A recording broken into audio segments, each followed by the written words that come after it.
Well, alright, people, so I finally brought myself around to watch the clusterfuck known as Raw. It took me a couple days to get through it. I mean, it's very challenging to watch this show 3 hours straight through, but I pieced it together and I finally finished it. So, we start off with Miz and McIntyre cutting a promo. Really weird promo. Miz is basically recapping the last couple weeks. It's so fucking boring. It's almost like they made it boring so that when McIntyre headbutted the Miz, it would get a good reaction.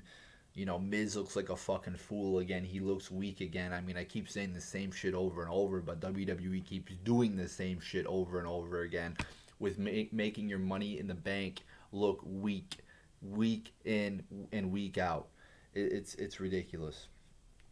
So then you figure the segment's over, but no, McIntyre leaves, and then like a fucking dumbass, Miz is cutting a promo after he gets beat up. Like, what the fuck is going on here? It was very strange. It was very weird. And the funny thing about it is that promo was actually pretty decent, but McIntyre had already left. Like, why didn't he cut the promo while McIntyre was there? It was just a very weird segment. Uh, I did like the angle of him removing himself from the Elimination Chamber match. It's like it gives you a little thought, a little bit of intrigue going into the Elimination Chamber, but nonetheless, a very weird promo. Then we have the couple Mexicans there and Matt Riddle defeating the Hurt Business.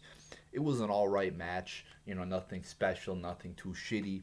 Then after the match, you get Lashley coming out and beating up a couple people, which I thought was a good thing.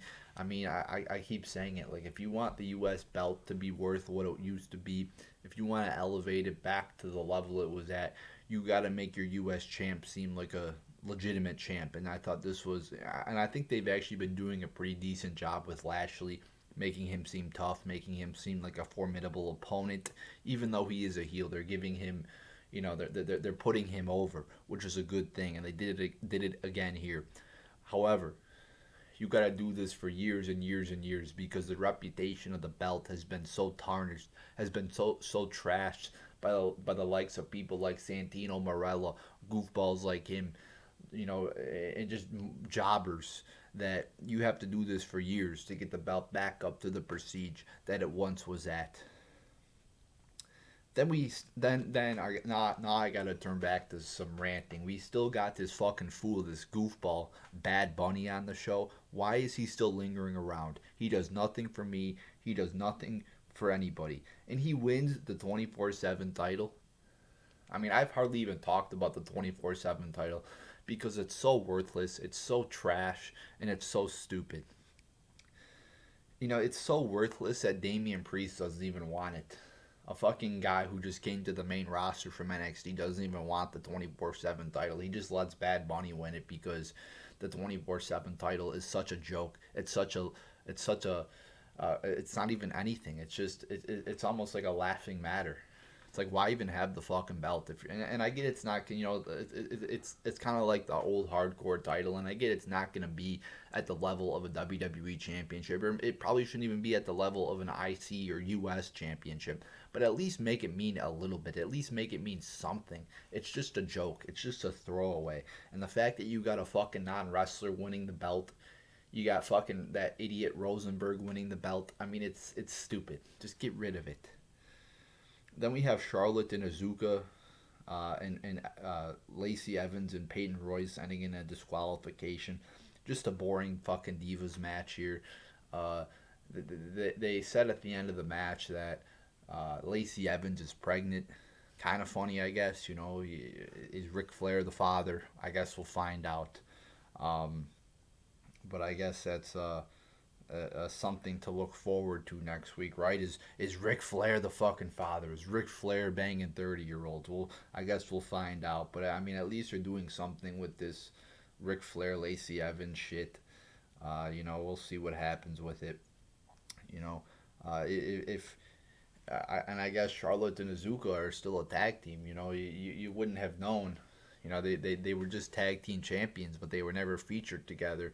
You would never have known uh, that they were a tag team because they never featured them together. But so I guess they're back together again.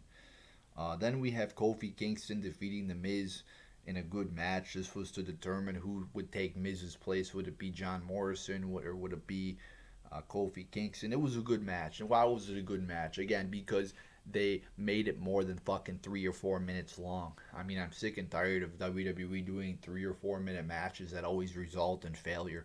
This was a good match, good back and forth, good moves. I enjoyed it. You had a couple good moments. Kofi Kingston sold the DDT really good.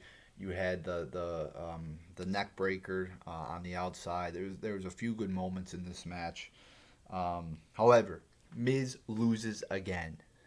And here we go again with putting the Miz or burying the Miz. I get he's not going to be put over in every scenario, but you cannot continually bury him. You cannot continually put people, non wrestlers like Bad Bunny, over him and expect a good product. Then we have Shayna Baszler defeating Lana. Just a boring, pointless Divas match. What the fuck's the point of this?